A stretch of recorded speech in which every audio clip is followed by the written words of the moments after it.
We are students from Sepp Holzer. So as you are here, I think you know Sepp Holzer, maybe you heard about him?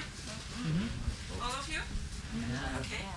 So what I'm trying to do now is first of all telling you why we ended up working with Sepp Holzer. Then who is Sepp Holzer, what he is doing, and what are some of his projects like in the United States. And then at the last part I will show a book I did with colleagues. Yeah, one more question to all of you. Who knows something about permaculture? Good. So, no, the other way around. Who doesn't know anything about permaculture? Good.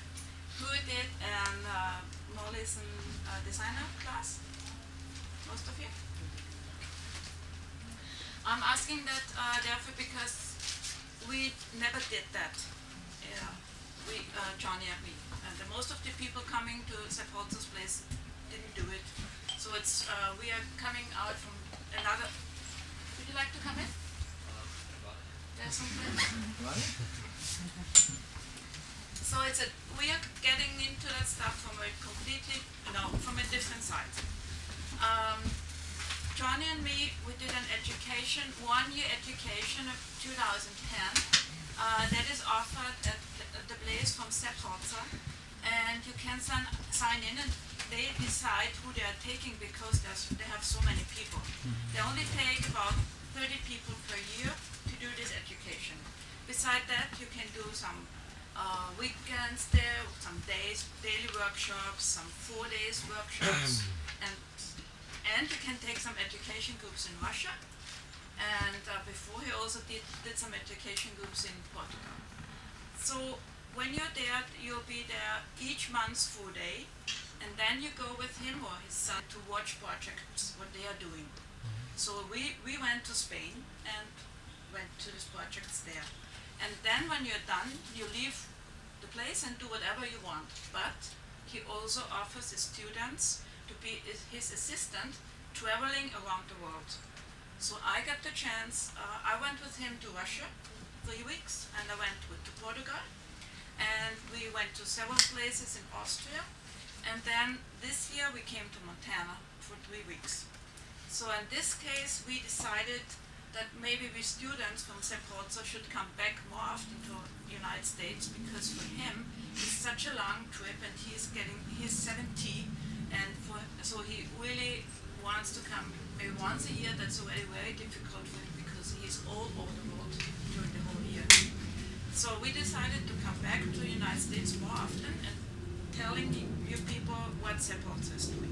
So that's the story behind that. So, yeah, and about Sepp Holzer.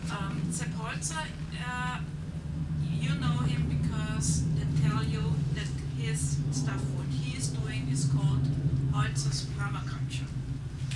So, how it got there? Sepp Holzer started out as a farmer boy up in the mountains, in the very high mountains. It's about 1,300 meters high.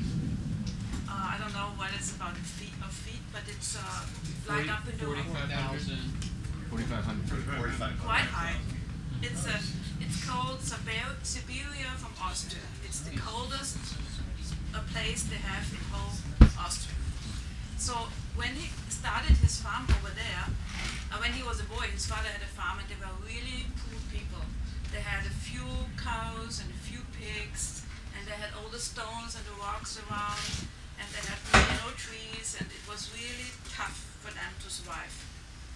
But Sepp, as he was a really tricky guy from the very beginning on, he started watching nature. And he said, okay, if I watch nature, nature can show me how I can survive in nature, or what would nature do if it would be the right way, as it should be. Because here, wherever you go, you mostly don't have nature how it should be. It's disturbed for hundreds of years by human beings, or changed, not maybe disturbed all over, but changed. So he started out when he, I don't know, maybe 5 years, 6 years old, to try to get some small places done how nature would do it. So he made a little pond up in the rocks, and he removed the rocks and started with water places. And then he got it in school. He tried to buy a fish, So he bought a little small tiny fish, and he got them up to the mountains in his little small pond. And once in the sudden, he saw, okay, there's life coming back because they have this fish, and there's another fish coming back. Aha, maybe that's the right way. Maybe that's the way nature would like to live. And so he started trying to plant some trees or some bushes. And so he really tried out very hard. All of the rest of the world, his brother, his mother, his father, his friends, everybody told him he's stupid. And so he was really sometimes very upset because, you know, I'm wrong, are they wrong, what is right? But he kept on doing this and getting little bigger places and starting more and more watching nature and changing all the stuff, how he would do it together with nature. And he ended up very successful. So when he got 19 years old, his father gave the land to him. And I don't know if it's like that in the United States. In Austria, it's so when the boy who is going to take the farm is old enough or maybe ready to do, the father gives him the farm and he doesn't do anything, and the son is the boss. So he took over very young with 19 years. And then he started to change land. Because he knew he has to do it to get nature back. And what he started to do is he thinks that if you make one time a big change,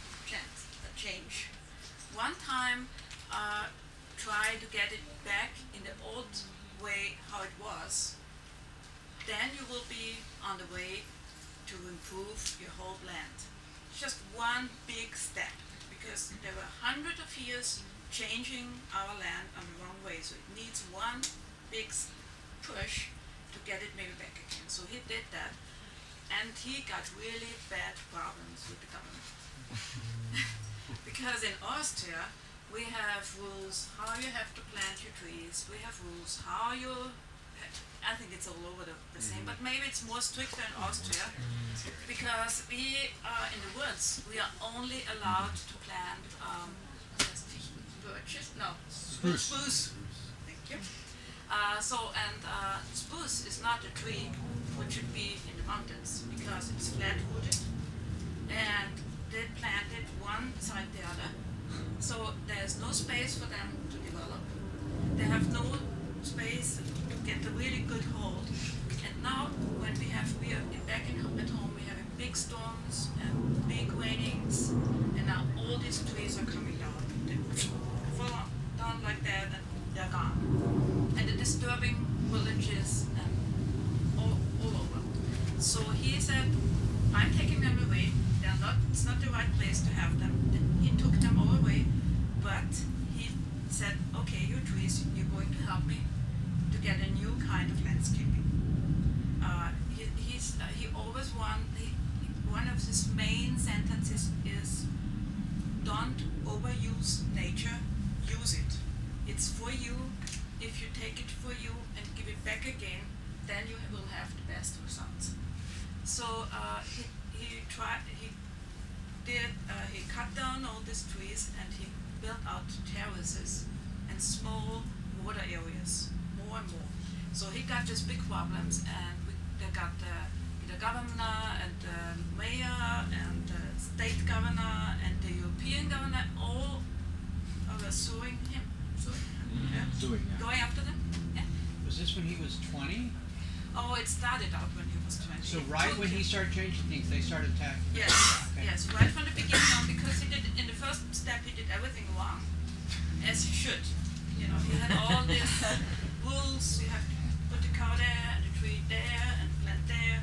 Yeah, it's all regulated, and you have to take fertilizers, and you have to take whatever, just to get this kind of industry going. And so he did it all wrong, and he got followed by the law. I think about at least 15 years, and he was really fighting really hard. They came into his place and they wanted to take him, and he just dropped everything and ran against them, and it was really fight for him. But he says, if I own a land, it's my place, that I have to take care of my land, and I have to fight for my land. The government is not allowed to take me the right to take away my land as they would like to do it.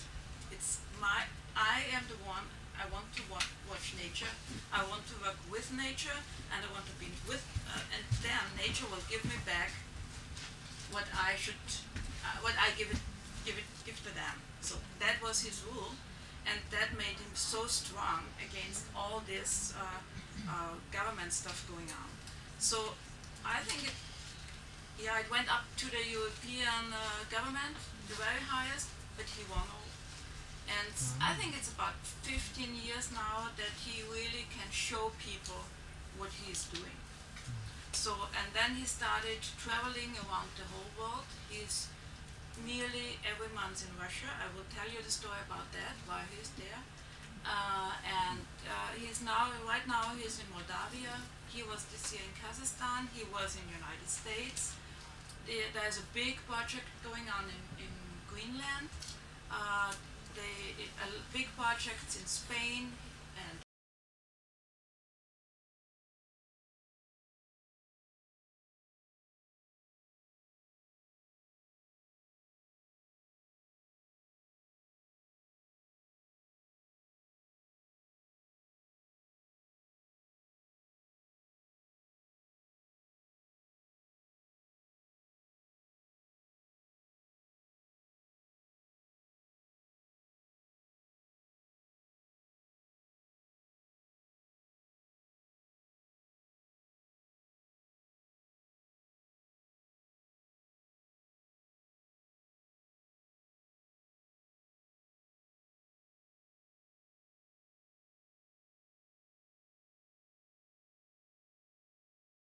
I said, oh, this is permaculture. He said, no, it's the way how I do it. He said, no, it's permaculture. And he said, nah, it's me. It's like him. He said, kind of this. And they said, no, you have to say it's permaculture because then the other people won't understand what you're saying and what you're doing. Please do it this way. And then so he, at the very end, he talked to his family and they figured out that I will call it Holzer's permaculture. So therefore you have, as you know, the permaculture you know, and beside that you have Sepp Holzer saying to his kind of working with nature, Holzer's permaculture. And so there might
important. He doesn't want to see, he looks for a small thing too, but his service is look all over. Have a look on it, like flying over, and see first what is wrong, or what he thinks is wrong, or we think is wrong. What did we do to the land? How they did it, and what can I do to redo it? And he mostly gets on the point that at the very first step, you have to take care on the water household. If you have the right way doing the water household, getting the water back to the places where it should be, or where it was, or where it could be, you're able to heal the earth and the soil. Without water, difficult. with water, very quick, and very successful. So that's one of his most important points he is telling you. And when he gets to a land, he goes around and he's done talking about for maybe a few hours, and then he comes up and says, here you get water, here you can get water, here you will get water, down there, do it and you will heal your land. And mostly he can do it. And so as he was doing all this stuff, he was invited about 9 years ago to a convention of all the original Indians worldwide. It was set up in Washington, state Washington, 9 years ago. And they told him, go out and it's your job to do the water retention and start out with Russia. Because Russia is the place where they treated the water most wrong of all the places. And if you go there and if you can heal that place, it will make a big success for the rest of the world. So therefore he is the most often in Russia so far. So one of the other steps, what he says, never ever take monoculture. Always mix them up, because if you have monoculture, if you have one row of one plant, this plant all are the same plants, they're all taking the same food, so they will take out so much of their stuff what they need, that once in the sudden, if they're always the same plant, this food is gone for the plant. And so the soil is getting poor, it's less of less of ingredients. So, and the system is breaking down. Thank you. And if you mix the plants, if you get plants, families together, or a mixture of plants, they're helping each other. They're giving, one plant can give the other one shadow. The other one is pulling water out for the other one. So if you work them together, you are much more successful. So if you get to places where he started out, you never ever will find a monoculture. It's always a community. And that's the next step, he says. If a farmer is starting to live in community with plants, he will love his land much more, because it's, for him it's such a wonderful thing to see how the plants are growing, how they're helping each other, and so he will get a teacher again. Because in Austria, I don't know how it's here, the farmers are getting really depressed. They're running out of money, they're getting forced by all the corporations, they have to buy fertilizer, they have to buy machines, they have to do that, and so on. I think it's the same here. I don't know if it's that bad in Austria. So what we are having now in Austria, the farmers are dying, kind of. Sometimes they're even killing themselves. A lot of them, because they're running out of money, they don't know what to do, the harvest is not good because they have too much rain, or they're having breaking down plants, and so on and so on. So that's, he says, my job as a farmer is the most great job I ever can have, because I love it. And I love my house, I love my land, and I want to show it to you how you can love your land too. And that's also one of his major steps. You have a question? So when I was reading his book, he talked about growing a lot of ancient grains, some Russian, whatever else. So I get the impression those are relatively in a monoculture kind of scenario. It seems like, but mostly he takes beyond that some salad, some radishes at the same time, at the same place. Interplanted. Yeah, okay. He never takes just grain. He always tries to mix something on, and that's one of the next steps he is doing. He always says, not only take one thing out of it. It always should give you more out. So, like when he harvests the grains, once in the sudden the salad comes out, and he has salad in the same place. So that's also one of his main rules, is just try get several steps out, and that also helps the landscape, and you will have a more success with this the stuff you are doing. So that was also one of the most important points. And then the next point is never concentrate on one thing. It's always should be more than one thing. Like the farmers nowadays and the people nowadays, they have corn, then or they have cows, or they have pigs. They never mix it, mostly. Maybe they have some parts over there where they have the cattle, but mostly a farmer who is doing corn don't have livestock. I don't know how it's here. Yeah. It's because you have to buy the machines for that, and you have to get that and that, so they never mix it up.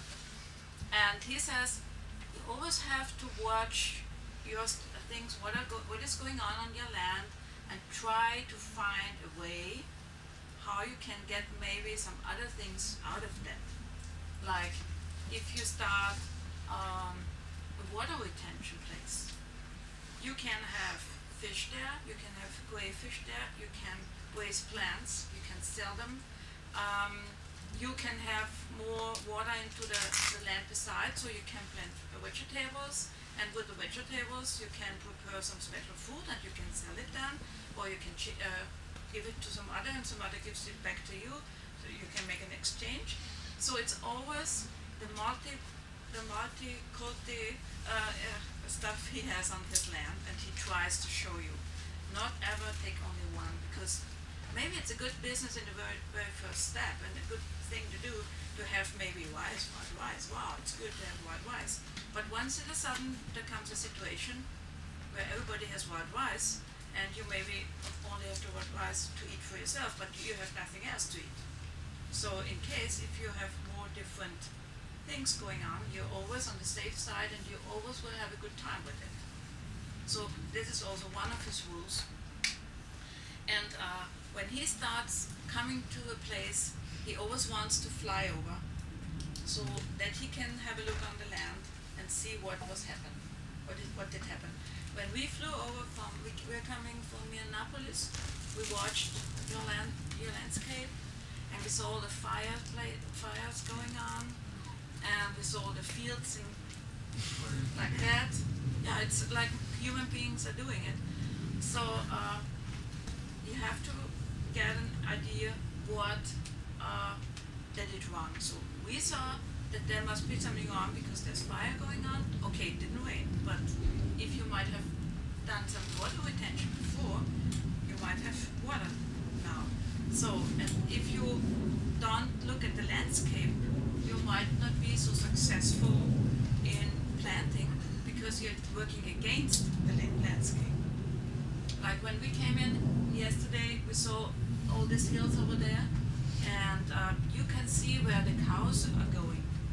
They are following a special way, and that's the way how the landscape is modeled or Contoured. yeah, thank you. And so you should always work with this, not against it, because that is against nature. Nature gives you already the lines where you should work on. That's also one really important thing. Let me think what is also maybe you're done. You know something you have to work. Yeah, it's, if I don't miss some one of his steps. 1 second, please. So, yeah, and then one of the next really important points is to start the circulation again, to get things going in a circle. Don't interrupt the circle. If you watch, if there would be perfect nature, you would have plants protecting the other plants. You will have animals eating the plants. You will have animals eating the animals. And then you will have rotten stuff.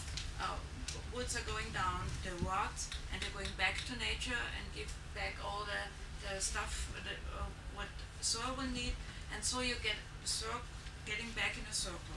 Now, in our days, our handling the nature, this is stopped. There's no circulation anymore. So you have maybe too many beetles, you have too many worms, you have too many mice, you have too many coyotes or too many whatever, because there's no way, natural Life circulation. cycles. Yeah, exactly. You're missing maybe the mice eating the birds eating the beetles, or you miss maybe a cat eating the mice, or you miss the water, so your land is burning. So that's the points you have to watch at the very first step. So, and then he comes to your land, and then he tries to look where the water is coming from, or where it could be when it comes, or how much there would be when it will be there. Like I think here you have mostly only rain in the winter time. Is it true? Yeah, and no rain in the summer. No. So when would be the best time to watch the water? Winter. Springtime. Yeah, and what you watch then, where the water is going, or where it's kind of stopping down at least a little bit.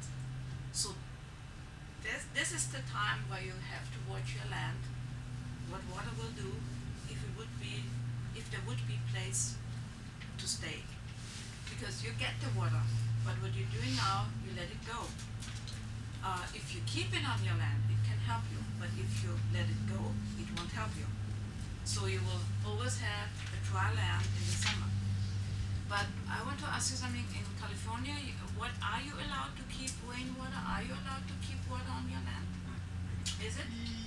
Yeah, to a certain extent, I think. No, you definitely can. You can can. build all kinds of You can make schedules. The only time swale. you can't Don't call is it when a there's a dam. designated stream in a certain amount that you might have to get rights to do it. But here, you can build whatever to a certain level to catchment. It's not Do a- you it's not a do big you deal. have to get a permission for that? To put a pond in, you need Yeah. permission. Yeah. But Yeah. things like terraces and swales you can do Yeah. without Yeah, permits. yeah. The tricky thing comes when you're doing anything with an existing stream. Then Yeah. you need to deal with the Corps of Engineers or whoever the Yeah, governmental agency is. And if you do that with an existing stream, are there rules how to do it? Oh yeah. Probably. Yeah, very intense rules. But if I may, Yeah. a lot of the water management that he does is just in the landscape itself and focusing on both the surface and the subsurface flow of the Yeah, water. yeah. One of the most important things is when he starts working with the land, he always goes over the border of the land, because mostly the problem of water doesn't start on your land. If it's big enough that you cover maybe the whole mountain, then it's on your land. But most of the people have a piece of land. Then he always goes outside of the land, watch the whole surface, what is going on outside, and then he tries to find he's looking where water could go or should go. And then when he knows that, he starts to repair the surface. This way, how he figured out. He's always telling the people who own the land what he would do. Then they talk together and decide if they do it this way, how he would do it. And mostly it's a kind of compromise, because he always is doing it big as possible. Because he says doing tiny things, it's fine, it's great. But if you're really removing nature, you should do it only very seldom, maybe only one time. It's not good to redo that very often. So it's better to start big if you can. So when they don't do it big, is it because of cost? Yeah, it costs, and maybe don't see, fear? not really understand, not kind of afraid fearful. about that. Maybe, Trusting the process. yeah, not trusting the process, but if you have a land and the Austrian farmer comes and say, make a lake big as half of your land, would you do it right away? So that's one of the difficult Spend points. $500,000 doing it. Yeah, and it's mostly money too, but it's not if you want to do something, you mostly can do it. It's and it's not so expensive as you think, because if you have the right machines, and this is also one of the biggest problems he has worldwide, get the right machines. And if you have good drivers, it's better to have a good driver than the first you have to have a good driver, and then you should have a good machine. It's very difficult. And it's even here in America, we didn't know that in Austria we we're having all these mountain buildings. So we have good machines, and they have a flexible. You call it a Wrist. slope spoon, where the A bucket slope, turns flexible, the other and- way, Yeah, and yeah. the actual bucket has another Yeah, articulation on it. and if you use that, you can modelize this the surface much easier and much quicker. But yeah, They do Yeah. have them here. I think it's called a we- wrist on an excavator or something like that. Eric Yeah. Olson uses But it a lot. we didn't have it in Montana. We just had a project in Minnesota. We couldn't get it. They're not And- common at all. It It's is not the norm. What was it It's called? very You specialized. called it a what did you I say? think it's like the wrist, but ask Eric Olson because he uses them. Yeah, he's a good person to refer to. Do you have slides? Pardon? Do you have any slides? I will show you the project with Montana.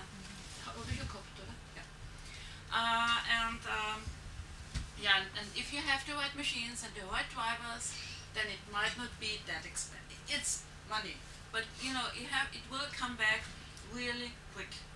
It turns around. The first step maybe in half a year. If you start in spring, you will harvest already in autumn, and so it's returning really quick, much quicker than you think. What he's doing then, he's doing the plan, and he always wants the people who own the country or the land to tell him what is their goal. You have to know where you want to go before you start a project like that, because if it starts and if it works out, it's big. You will have a lot of harvest, much more than you ever think. So you have to know what to do when that is going back to you. It's coming up. What do you do with all this stuff? What do you do with 1,000 pumpkins, with I don't know how many horseradishes and how many sunflowers? You have to do. You know what to do with it, and you have to know how to handle it. So it's very important to have an idea, have a vision, have a dream, what it could be, and then after that, you're doing the planning stuff together with him, and then you start right away. And most in Montana, as I want to show you then, we did it. What you will see, most of it in 11 days. It was a kind of not that difficult situation in Montana because it was. It depends how you see it. It was wetlands, so he didn't have to build a really big dam and stuff like that. So it was just moving. Most of it was moving soil, but it turned out that it got such a big project because the owner, she wanted just to have a little change. I think that was the idea at the very beginning, and now she has about 11 hugel beds. About Enormous. enormous. Enormous, but you will see it. My handy. I'm a mobile phone.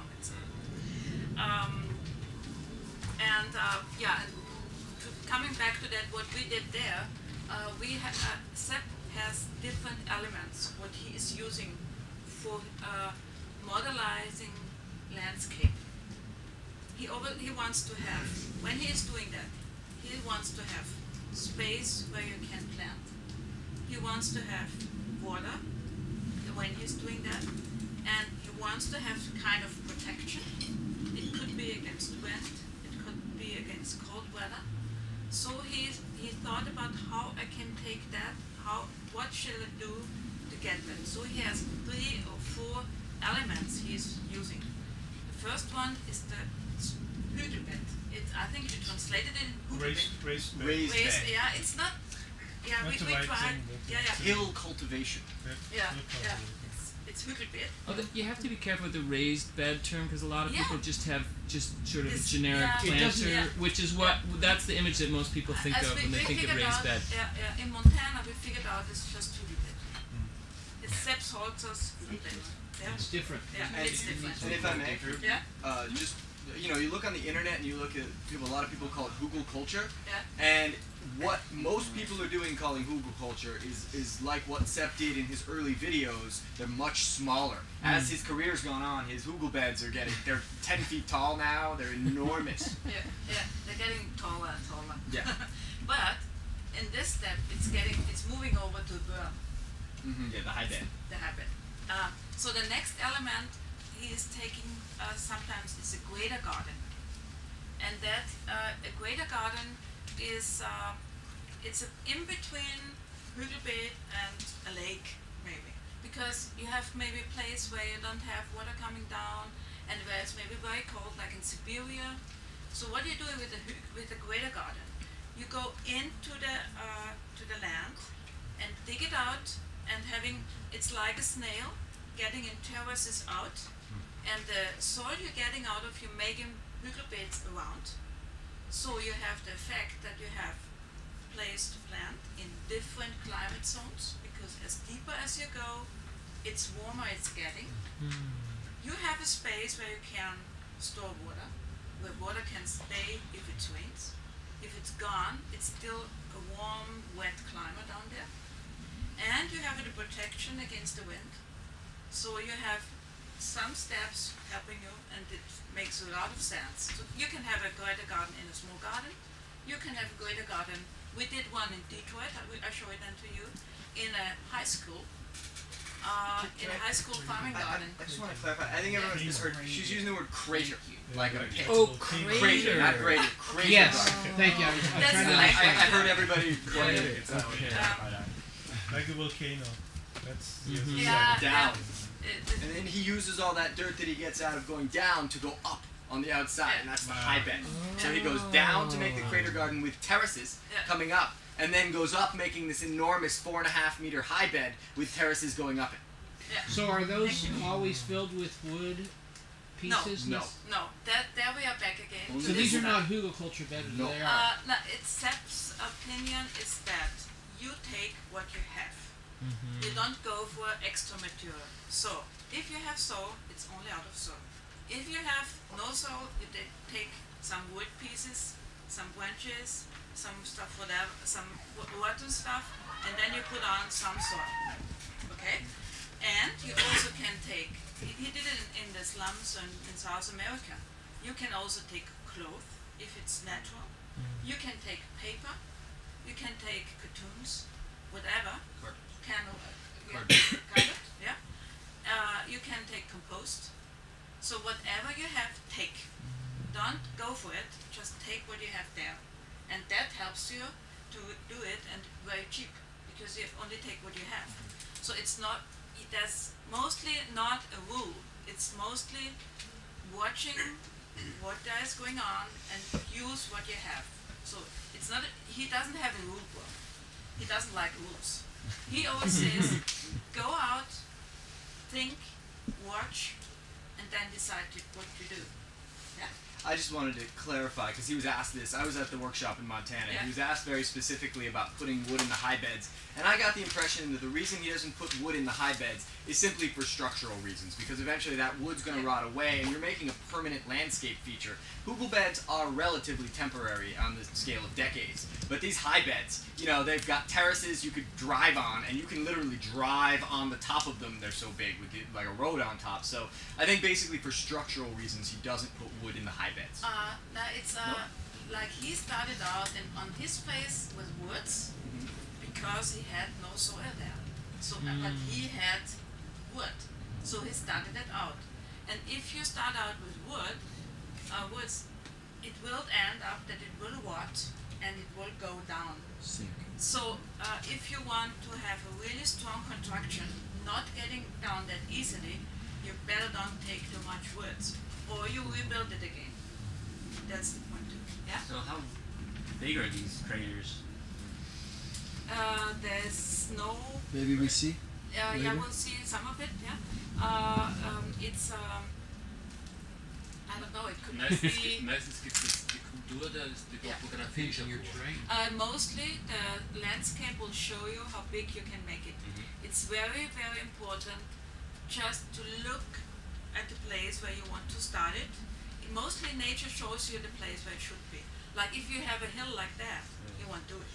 If you have a place like that, that's the place you can do it, because it's already nature constructed for you. But if you're saying there's a road on the terrace, and it's pretty big. Yeah, he Yeah. does everything enormous. Yeah, and he He doesn't make small. I mean, I have a small garden. I will do a greater garden too, but Uh-huh. he is doing it in Siberia where they drive the trucks. So it's up to you, up to the landscape, whatever is used or what kind of landscape you have. So there's no rule how big and how small. It's just up to the land. Sibirien hat diese hohen Ja. Hügelbette notwendig, weil Wegen wegen Wind Wind und und wegen Schwelen Wind. bleibt. Ja, genau. And like in Siberia, Permafrost. yeah, yeah. He's doing the technical side, so he knows more about the technical part than me.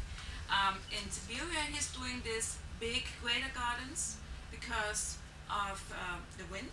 They have really, really cold wind, and to keep the snow there, that the snow can fall down, because since he did that, the snow is able to place on go down, and so it will keep it warmer. It will cover the land, and so the land can recover over the winter. If you have wind going down and no way that something can stick on it, you will have the erosion, and so that helps too. And that's also one of the points why he's doing these big greater gardens like in Siberia. Yeah. So maybe I start with showing you the project in Montana, that you get a little bit better idea out of that.